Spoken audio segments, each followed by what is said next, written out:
that wasn't repairable. So if you got a flat tire and it's not repairable, what do you have to do?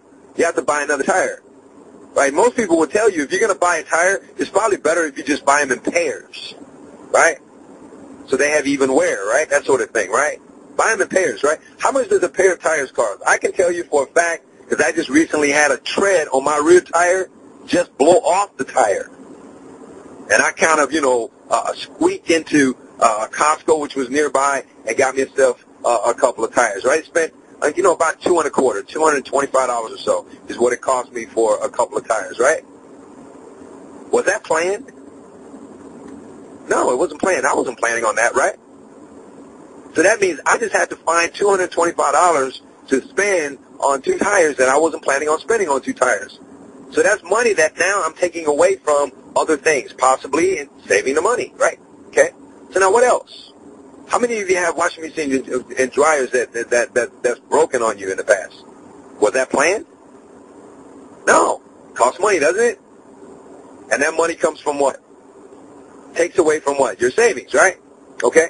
How about your kids get sick or you get sick and it wasn't planned and you have to pay some medical bills. Planned? No, it wasn't planned, was it? Right? Comes out of your savings, right? How about some of you that, found the woman of your dreams and all of a sudden you're like, right? You get married, right? You get married and what comes after marriage? Kids, right? You have kids. Are kids inexpensive or are they expensive? They're expensive, aren't they, right? So now, if kids are expensive, where does that money come from? Your savings. Right? Okay? So now if you have a couple of girls like me or a girl like myself, I have 2 daughters, right? Now, when they grow up, my hope is to have some grandkids someday, and in order for them to do that, they would have to be married, right? That's married. They got to be married, right? Okay? And, that means that they have to have a wedding. And guess who's going to pay for that wedding? Daddy's going to pay for the girl's wedding, right? So now where does that money come from? My savings, right? Okay? And before the marriage happens, right, a couple of them, they're probably going to want to go to college. Who's going to pay for it? You think, I know what y'all thinking. They're going to pay for it. They're going to get loans and do whatever, right, and pay for it. Yeah, right? They're going to get jobs and they'll be able to pay for it, right? And you know what? They're not going to be able to pay for much with a job at McDonald's, okay? Daddy's going to have to foot a chunk of that cost, right? So where does that money come from? My savings. So I'm constantly dipping into that thing that I'm trying to grow so that I can retire someday. So how do I get to that $1.2 million when I'm constantly robbing that account?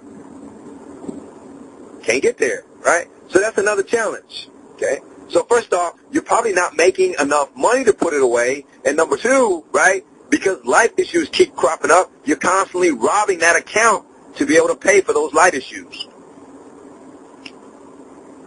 Okay? So now you're beginning to understand how difficult it is to get to that $1.2 million. Right? Now, how many of you would agree? Let me go back to this question. That in order for you to do something different, achieve something different in your life, you're going to have to learn something different. You're going to have to apply new knowledge. Would you agree? Yes. Yes.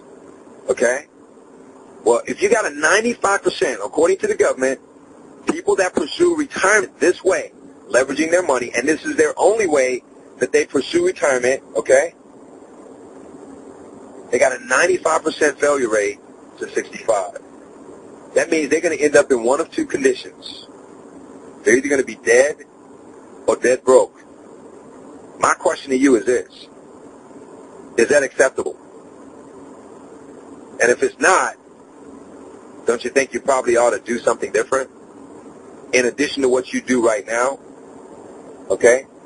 Dig that well before you need it. Okay? Absolutely. So leveraging your money is not the best way to be able to get to a retirement, especially a retirement that you want, right? Live the life that you want. Okay? But what we are going to do is in the next segment when we talk about Chapter 1 and the other approach, which is what?